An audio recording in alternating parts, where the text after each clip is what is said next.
Bonjour chers élèves, bienvenue sur ma chaîne Révision et Soutien. Alors hier j'avais enregistré une leçon sur les niveaux de langue, mais j'avais un problème d'enregistrement et je l'ai envoyé sur 2 fois. Je crois que vous n'avez pas fait attention à la deuxième vidéo, c'est la suite de la première. En tout cas, aujourd'hui, je vais faire une petite révision de ce que j'ai dit dans la deuxième vidéo à propos des niveaux de langue. Eh bien, on a dit qu'on distingue généralement 4 niveaux de langue. Le registre soutenu ou le niveau soutenu, c'est quand l'auteur choisit la langue, c'est-à-dire le vocabulaire. Il utilise un style littéraire. Il emploie les temps du récit. Il emploie aussi un lexique recherché, des phrases très soignées, des tournures et des figures de style. Il utilise aussi la concordance des temps. Il respecte le domaine de l'écrit. Il y a aussi le registre ou le niveau standard, le français usuel ou courant. Alors, dans ce cas-là, l'auteur utilise le vocabulaire courant, c'est ce qu'on utilise dans les classes avec les élèves.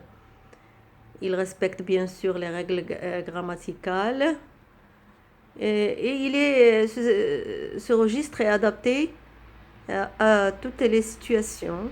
C'est le domaine de l'oral et de l'écrit.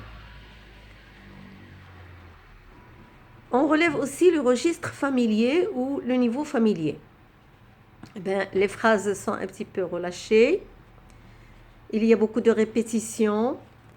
Le lexique est vague, imprécis, des termes impropres, des phrases inachevées. On ne respecte plus la négation. On ne respecte plus les normes grammaticales. La prononciation aussi parfois est défectueuse, d'où des syllabes avalées. L'emploi des pronoms on et nous dans une même phrase. Le choix, je le répète, le choix du registre de langue dépend de l'intention du locuteur et du rang social de l'interlocuteur. Qui parle à qui?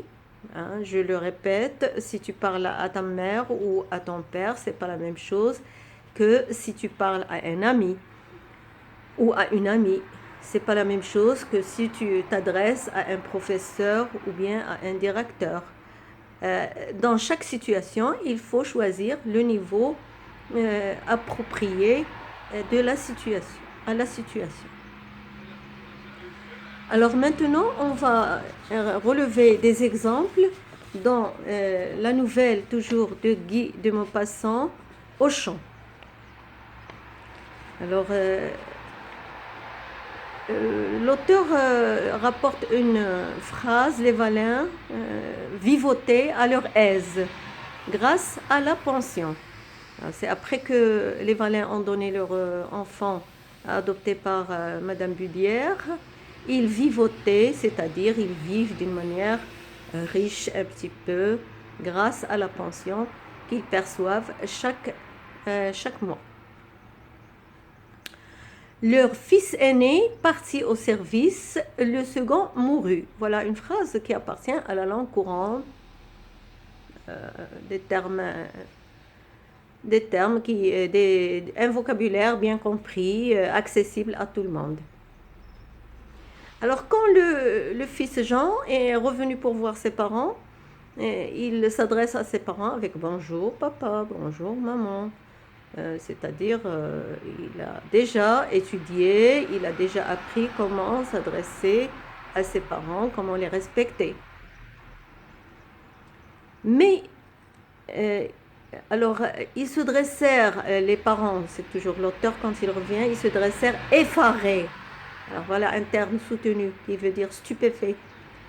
Ils se dressèrent effarés La paysanne laissa tomber des mois sans savoir, dont son eau et balbutia. Alors, vous voyez combien de termes bien choisis. Laissa tomber des mois, c'est-à-dire des mentions, sans savoir dans son eau, et balbutia, c'est-à-dire il prononce des termes un petit peu incompris. C'est ité, mon enfant, c'est ité, mon enfant.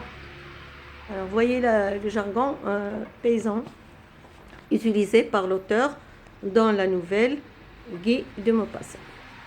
Alors voilà comment on peut choisir un niveau de langue à chaque situation.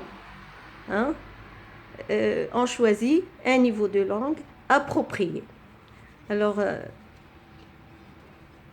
on peut exprimer une même idée dans la langue soutenue,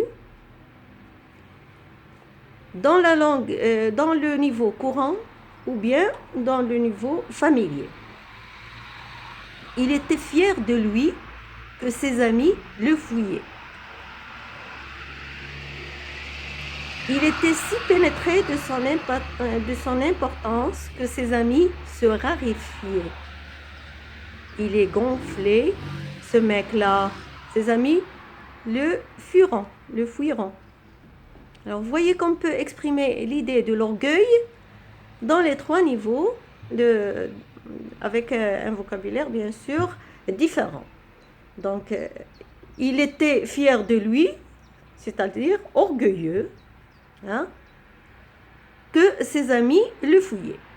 Si je veux exprimer la même idée dans le niveau soutenu, on va dire « Il était si pénétré de son importance que ses amis se raréfiaient ».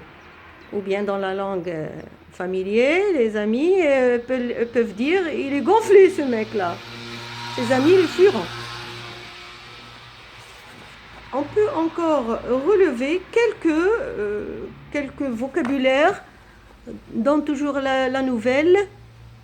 Un vocabulaire soutenu comme fureur, peiner, sommeiller, atterrer, larmoyant, etc. Dans le registre usuel, on peut voir des phrases comme « c'est là mon enfant »,« à la seconde maison »,« Charlot debout », etc.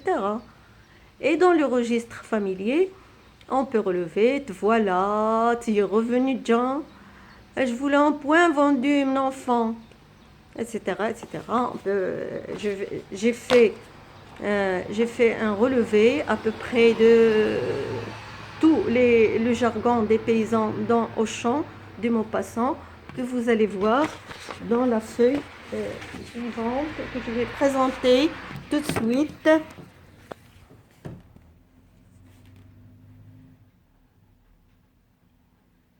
Voilà, elle est là, un relevé de tout le jargon dans la nouvelle Auchan. Voilà pour sa séance. Merci pour votre attention. Soyez courageux pour les contrôles. Si vous avez des commentaires ou des questions à me faire, je suis là toujours pour vous répondre et vous satisfaire. Et si vous voulez me satisfaire, abonnez-vous à ma chaîne. Vous allez recevoir tous mes cours. Merci de votre attention et à la prochaine.